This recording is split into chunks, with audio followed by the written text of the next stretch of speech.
Oh, Oops. don't Do I rotate. have to start it now? Can I? No, Oh God, really?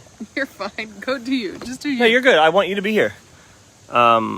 Because it's hey, I tried to rotate it after I started it, and that's a no-go, I guess. So, yeah, like I said, last night we came on and we talked about triggers for me and for Anna, and what we kind of do to work through them.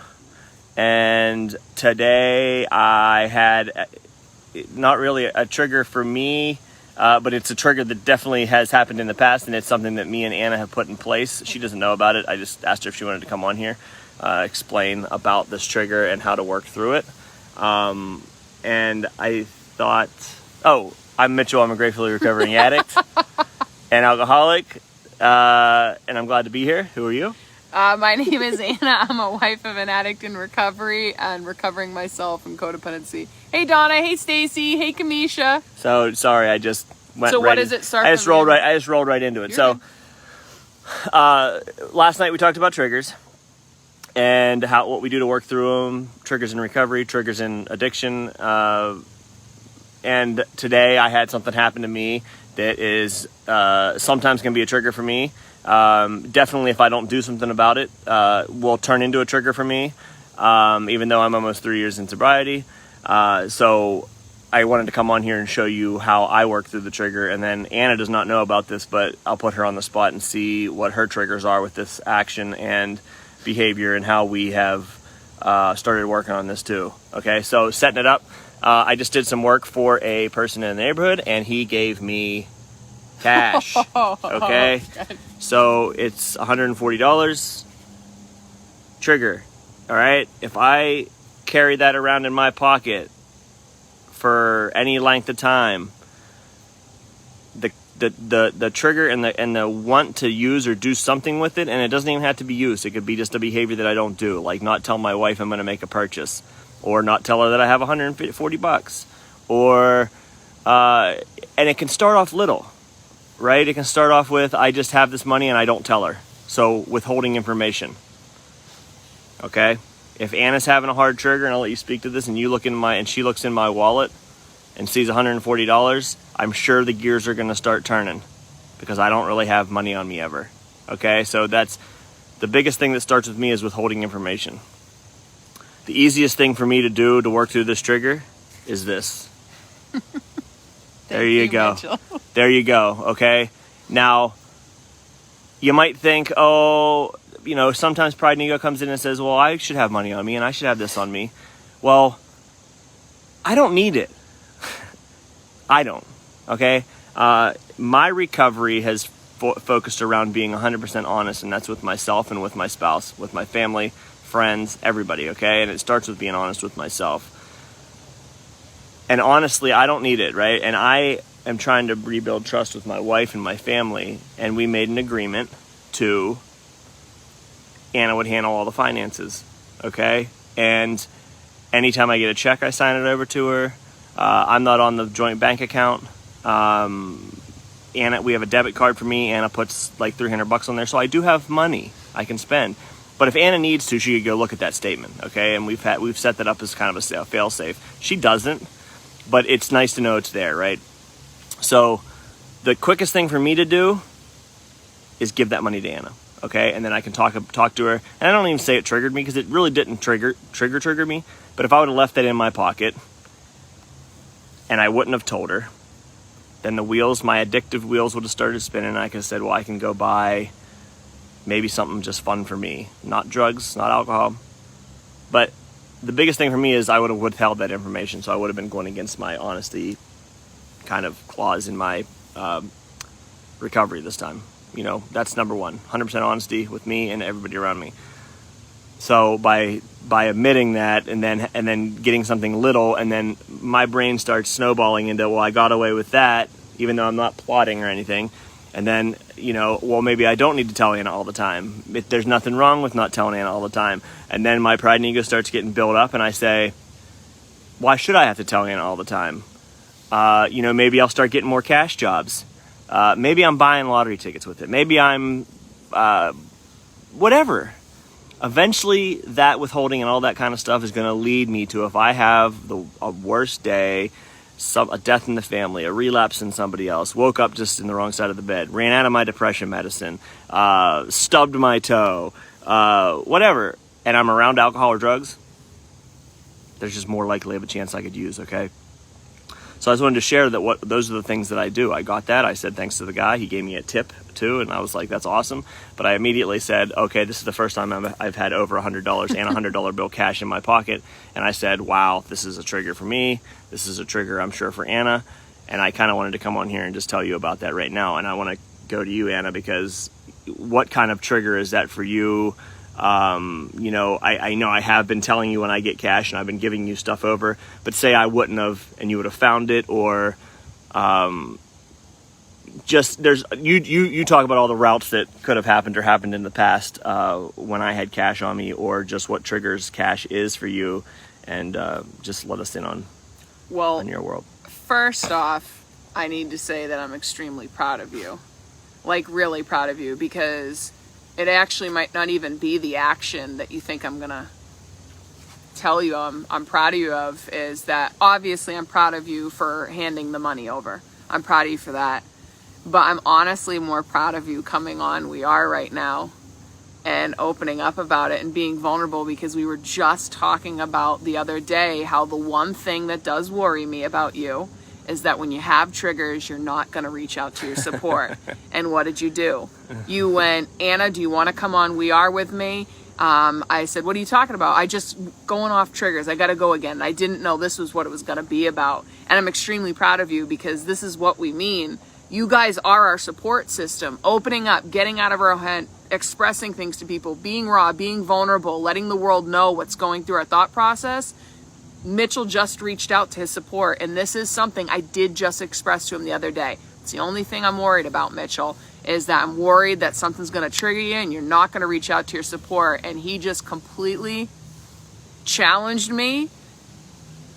I didn't even think about that, but I know. I'm glad that's how you see it. Sweet. I know. That's why I want to bring it up, is because that's what a support system is. That's about reaching out. You just did. You got out of your own head and you told more than one person. You told more than me. That's the big thing, Mitchell, is reaching out to other people and what you did. So I need to tell you, I'm proud of you for reaching out to your support system. I'm extremely proud of you for challenging your pride ego and handing the cash over here, because regardless of anything, you know, this is both ours. Going now to, if I would have found it in your wallet, one, I would hope to God I would not go into your wallet, because that is things that I used to do in the past. I used to be the detective. However, I do know that if all of a sudden I saw a few weird behaviors and maybe you were having an off day and you weren't talking to me, there definitely could be a chance I'd fall into an old behavior. Or and maybe even you just go, hey, Anna, can you get something out of my wallet? And what would happen if you saw two things that were about to kind of make a cluster, and then you went in my wallet and saw $140? Would that be the icing on the cake? My mind probably would go, why is there money? And it goes back to more of kind of what you said. Maybe not straight to use. I think the mind would kind of go there, but it would go to, why didn't he tell me? That, I think, would scare me more, Mitchell, because like you said, how it scares you more, like if you went down that pattern of it could go to use because you're not speaking up for it being in there, I think my mind would actually initially first go to, why didn't he tell me? Right. Is he using? Right. So I think that's the first stretch in that. But yeah, I mean, if I saw that, absolutely it would trigger me. Yep. I know that 100%, but I really do admit, you coming on and doing this, like, I am really proud of you. Thanks, babe. Thanks. Honest to God. I appreciate that.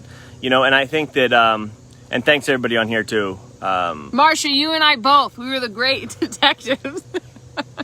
See, but then once we find out things, it's like, what do we do with that? You know what I mean? And it's almost setting ourselves up for another lie from the addict. Is, you know, everybody is so hard on trying to get the evidence, but then once the evidence is presented to the addict just denies again anyways, and it just keeps doing that insanity circle. You know, I think that, you know, something I left out too, I also always make a point that when I get cash out or something, because I came back from North Carolina, there's tolls. Tolls mostly take cash. There is the the toll by mail thing. which sometimes is a pain in the butt, and they freaking keep charging you or don't do whatever. Yeah. But before I came back up, I got cash out, and I was in my wallet the one day, I think this was like maybe a week ago, and I said, oh, I still have like $20 or $30. I showed you what I had. Yeah, you told I had me. something left in my wallet, and I said I had this left. I got $40 out at the gas station for tolls.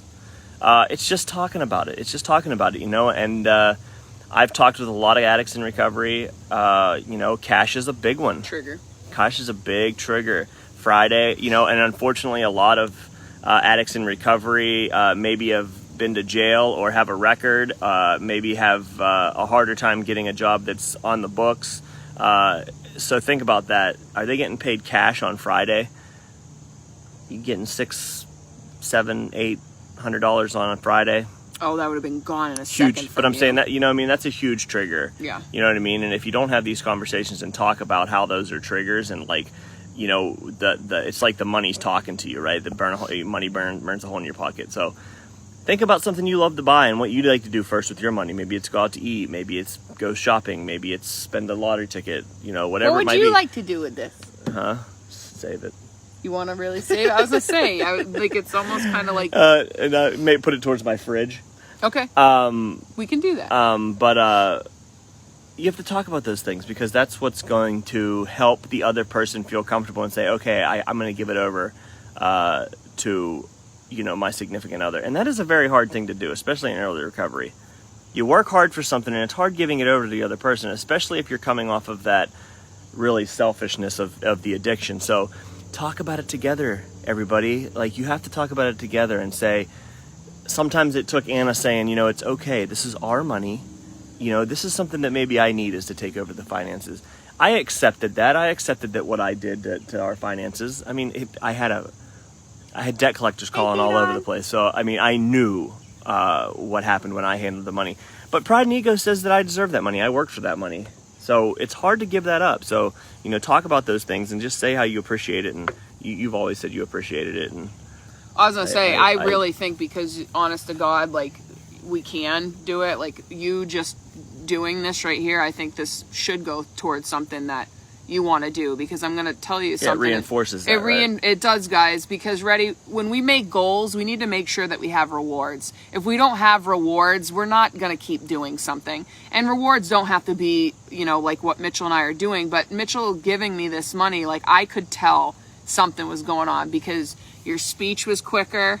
You were more like wanted to get into. I know. I think I really do. But that's what I mean, though. I'm really proud of you, and I think this should be towards something that you would like. Because, like you said, you did work for this. You worked hard for this, so it should be towards something that you want. That's gonna be sometimes purchases can be self-care. They can.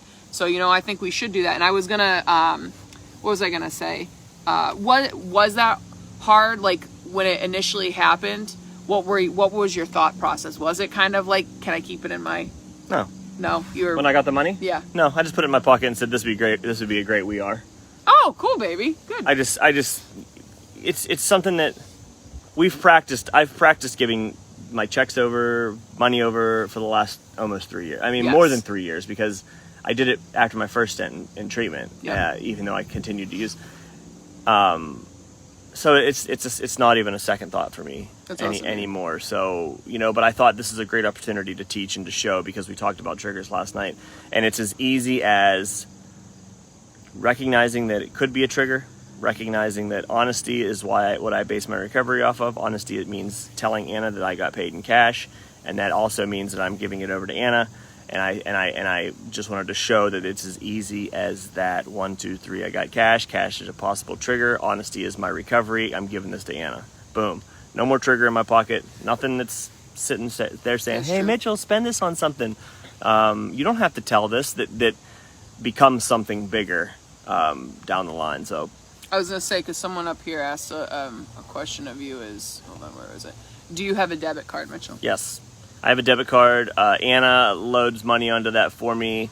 It started off that she gave, when we first set up this boundary, she would give me $50 a week. Yeah. Then I would relapse. And then it was, I think when we moved up to Mass, I I don't think it was anything. For when I moved up to it wasn't anything for a while. About a year, I didn't. I'd give you. But my- about a year, I went everywhere. So Aaron went everywhere with me. So I think after that year mark is when I went down to the beach the first time, and you had given me the debit card. Well, you haven't given me. We talked about it and we set it all up, and then she put $300 on there. And then when it goes down, because about 200 of that's gas on the way down. So, you know, and then groceries and whatnot, because, you know, we weren't at the point where she just give me the credit card. Because a lot of times you can just go to the store and you can get something and get cash back. And it just shows that's on the receipt. You know that well. Everybody, I mean, yeah, every addict. If you're an addict, you know you can do that, okay? And it just shows that you got, you know, that was the change tendered. It might not be caught on the receipt. You can still give it back to your significant other. Hey, here's the receipt. If they don't really look at it, oh, I got the receipt. Was there cash back? Yeah. You know, because you don't want to have to keep looking at people's money. No, because you know, like Dawn said, money is a big one. Seeing cash taken out is a huge one for me. And Dawn, it was the biggest thing for me as well. Because it happened, and it happened the last 2 years, because I finally did, you know, after Mitchell's first time in rehab, we did, like he said, put the finances over to me. So I did see that second and third time how much money came out, and like quickly. And then definitely before I even had the finances, I looked at the statements one day when Mitchell was in rehab with my cousin, and so that money was a massive trigger for a really long time. Withdrawal. It was definitely a big thing for me. It doesn't bother me as much now, but I will admit there's still a tinge if I go on there and I don't know what it's really from. I go and I ask Mitchell. I don't just sit with it. I go and I ask Mitchell. Mitchell talks to me about it, and then it's fine. But what I used to do in the past, I would see it, not want to talk to Mitchell because I was scared that the addict would come out, talk to me, not really talk to me, get angry with me. And it was like, so I stopped and I didn't say anything, but that didn't help me. That just hurt me more. So Mitchell and I talk about these things now. So, yep. Man, this is awesome. Thank you, Mitchell. Vulnerability. See? You're welcome, guys. So. But just, so love you guys. I hope you're having a great Sunday. Thanks for sharing this with me. And, you know, it's just letting you know that, you know, a lot of things can be triggers, and, I'll remember if things start coming up, and I'm sure Anna will too. If things are coming up, we'll try to come on as soon as possible. Maybe we can help.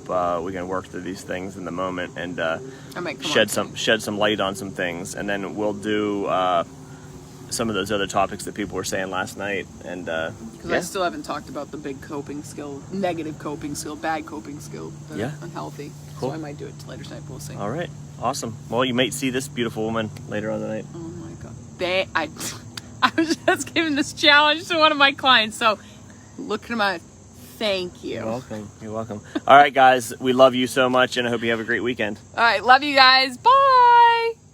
I can't push finish.